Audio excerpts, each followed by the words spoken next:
Banyak intipati dan angka belanjawan 2023 kami akan bawakan kepada anda. Tetapi sudah tentu persoalan yang terutamanya adalah ini adalah kali kedua dalam sejarah negara belanjawan yang sama dibentangkan buat kali kedua.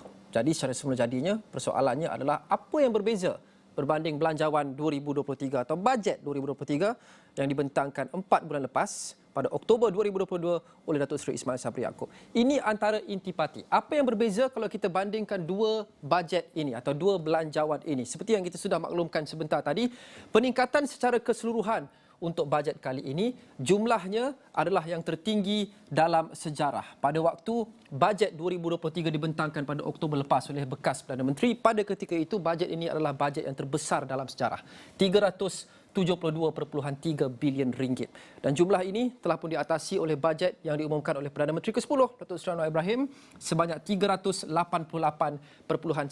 bilion ringgit. Bermakna ini adalah peruntukan atau belanjawan terbesar dalam sejarah negara kita. Dan perbelanjaan secara keseluruhannya secara amnya terbahagi kepada dua. Perbelanjaan untuk mengurus ini adalah untuk menguruskan segala urusan kerajaan, pembayaran gaji pejabat awam, pembayaran hutang dan sebagainya, dan juga perbelanjaan untuk pembangunan. Seperti namanya, ia adalah untuk membangunkan projek-projek berjangka pendek, sederhana dan juga panjang.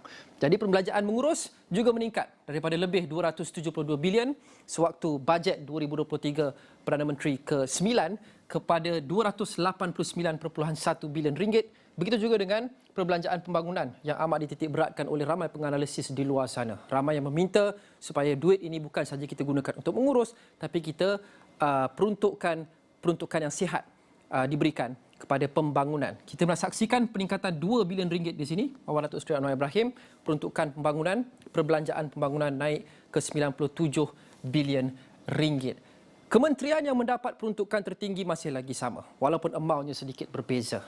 Pada zaman Datuk Seri Ismail Sabri Yaakob, Kementerian Pendidikan dapat yang tertinggi dan kedua adalah Kementerian Kesihatan. Begitu juga pada ketika ini belanjawan 2023 baru yang dibentang semula ini, pada ketika itu 52.6 bilion ringgit diberikan kepada Kementerian Pendidikan, kementerian yang mendapat peruntukan terbesar. Jumlah ini ditingkatkan lagi kepada lebih 55 bilion ringgit dan masih di tempat kedua adalah KKM 32.4 bilion ringgit pada Oktober 2022, bajet 2023, dan kali ini meningkat agak signifikan, kira-kira 4 bilion ringgit untuk Kementerian Kesihatan. Jadi trend ini berterusan, dua kementerian ini masih lagi mendapat peruntukan yang tertinggi. Prioriti kerajaan walaupun berbeza dilihat agak sama. Prioriti diletakkan kepada pendidikan dan juga kepada kesihatan.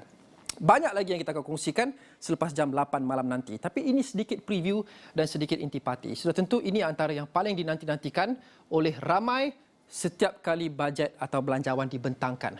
Bantuan tunai. Pada bajet 2023, taburannya agak spesifik. Kita lihat di sini kadar pendapatan yang layak menerima bantuan tunai dan berapa yang mereka boleh terima termasuk sebarang pemberian tambahan.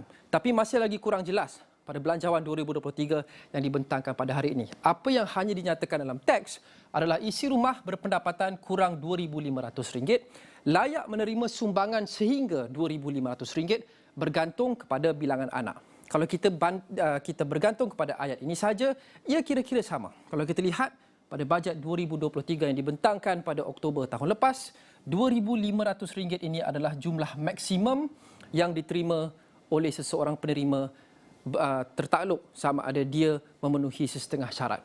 Pada zaman Datuk Seri Ismail Sabri Yaakob, ia adalah diberi kepada mereka yang mempunyai lebih daripada 5 orang anak dan juga berpendapatan kurang RM2,500. Jumlah itu susut sedikit banyak sebenarnya kepada RM1,250 bagi mereka yang berpendapatan lebih RM2,500 ke RM5,000. Selain itu, beberapa lagi bantuan khas diberikan kepada warga emas bujang, kepada bujang yang kurang daripada 60 tahun dan juga kepada ibu dan bapa tunggal. Tapi detail ataupun perincian ini masih lagi kita belum perolehi untuk versi baru ini. Kita percaya kita akan dapat perinciannya dalam masa terdekat, tapi kalau kita berpandukan kepada ini saja, isi rumah berpendapatan kurang RM2,500 layak menerima sehingga maksimum RM2,500 sudah sama di sini. Adakah perinciannya berbeza?